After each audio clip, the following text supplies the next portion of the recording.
Ito ang GMA Regional TV News. Balita sa Visayas at Mindanao mula sa GMA Regional TV. Huli kam ang pag-araro ng truck sa isang motorsiklo sa Davao City. Sara, kumusta yung mga sakay ng motor? Rafi, dead on the spot ang rider habang sugatan ang kanyang pasahero. Sa kuha ng CCTV sa Barangay Tibungco, binabaybay ng truck ang inner lane ng daang Maharlika Highway. Nasa gilid naman ang motor na nag-overtake sa linya ng truck. Doon na nasalpok ang motorsiklo at pumailalim sa truck ang mga sakay nito. Ayon sa pulisya, nagkasundo na ang pamilya ng mga biktima at kumpanya ng truck na babayaran ang lahat ng gastusin sa libing at ospital at sa pagpapagawa sa motor. Walang pahayag ang truck driver.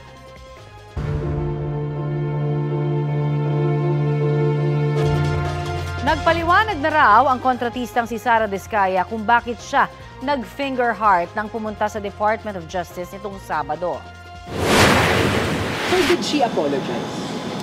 Parang hindi naman siya apology. There's more of an explanation of why she did what she did. She said something about it being connected to her campaign. But we're not in campaign period anymore. This is an investigation, not a campaign. Siyempre hindi maganda kasi this is a serious thing This is not a photo op. It's not a good gesture. But definitely, hindi dapat maulit yun.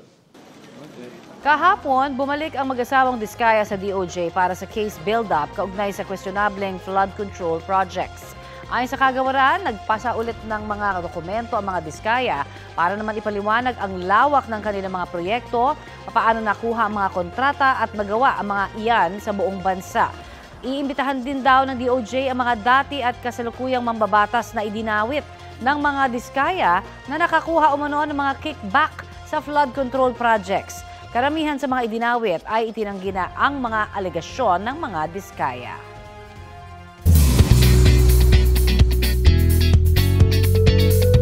Choose happiness ngayong Tuesday, mga mare at pare. May pa-belated birthday bash ang fans ng Kapuso star na si Miguel Tan Felix.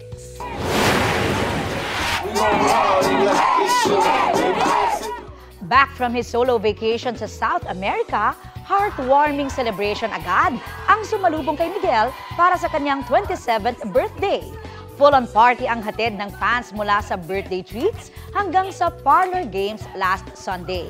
May ilang nabigyan pa ng chance na maka-aktingan ang kanilang idol. Sobrang happy ko na at least kahit paano meron akong celebration ng birthday kasi galing akong South America. So doon ako nag-celebrate ng birthday ko on my own.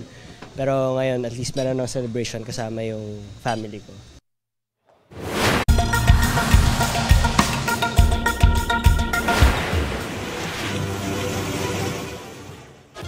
Halos nag-zero visibility sa kalsadang yan sa isang coastal area sa Vietnam.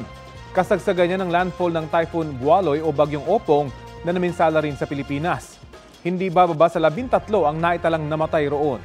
Halos 50 iba pa ang sugatan. Nananatiling lubog sa baha ang ilang lugar. Kaliwat kanan na ang paglilinis ng mga residente. Tuloy-tuloy rin ang clearing operation sa mga natumba at humambalang ng mga puno o poste.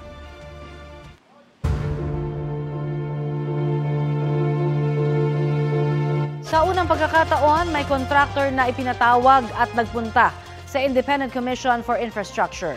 Update po tayo sa ulat on the spot ni Joseph Morong. Joseph? Yes, Connie, humarap nga ang mag-asawang si Pacifico o Curly at Sara Diskaya sa Independent Commission for Infrastructure o ICI sa pagpapatuloy ng ginagawa nitong investigasyon sa mga maanumalyang flood control projects. Unang dumating dito, Connie, sa ICI itong si Sara Diskaya at bitbit naman ng Senate Sergeant at Arms ang asawa nitong si Curly Diskaya na nakakontempt pa rin sa Senado. Ito ang unang beses na humarap sa ICI ang mag-asawa sa pagdinig na nanatili pa rin hindi bukas sa media.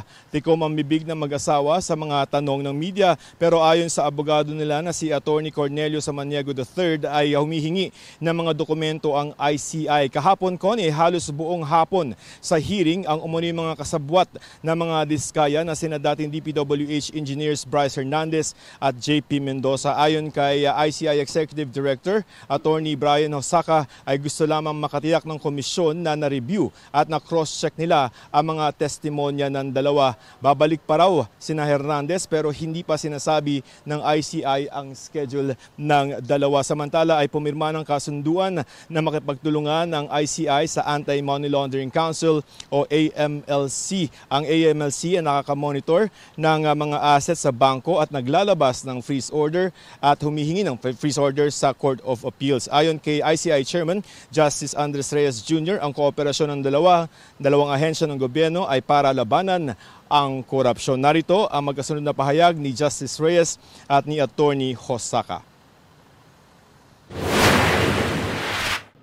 Common sense dictates that the law and the strong institutions must stand together as a unified team to address corruption. It is only through cooperation that we can confront the many phases of crime, graft, and the darker aspects of governance. Thus, today's Memorandum of Agreement is not a mere formality.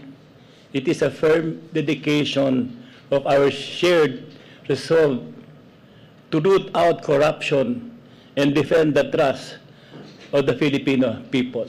No particular focus. I guess the Commission just wants to make sure and probably in a way review and make sure that their testimonies are accurate. It's like pretty much like cross-checking. Connie, inaasahan sa mga susunod na sandali ay lalabas na itong mag-asawang diskaya matapos ng kanilang pagtestigo sa ICI at nakaschedule din ngayong araw itong si dating DPWH Undersecretary Roberto Bernardo. Connie? Maraming salamat, Joseph Morong. Nanumpa na sa pwesto ang 5 bagong undersecretaries ng Department of Public Works and Highways. Sila ay sina Aaron Perez bilang Undersecretary for Operations in charge of Convergence Projects and Technical Services. Arthur Bisnar na Undersecretary for Regional Operations, Charles Calima Jr. na Undersecretary for Special Concerns, Samuel Rufino Turgano na Undersecretary for Legal Services at Ricardo Bernabe III na Undersecretary sa tanggapan ni Secretary Vince Dizon. Maraming inalis o pinag-resign na opisyal ng DPWH Dizon sa gitna ng issue sa manumalyang flood control project sa bansa. Una na rin niyang pinagpaliwanag ang ilang opisyal na may marangya o manong pamumuhay o sangkot sa substandard na mga proyekto.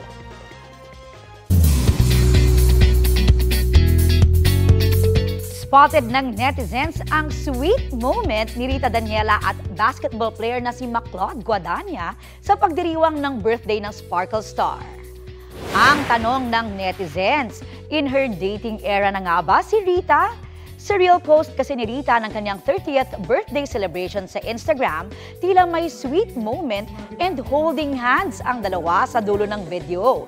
Isa sa mga invited sa celebration ni Rita, ang basketball player. May cute interactions din ang dalawa sa social media.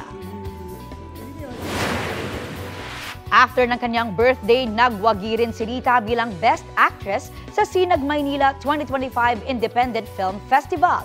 Para yan sa pelikulang Madawag ang Landas, Patungong Pag-asa.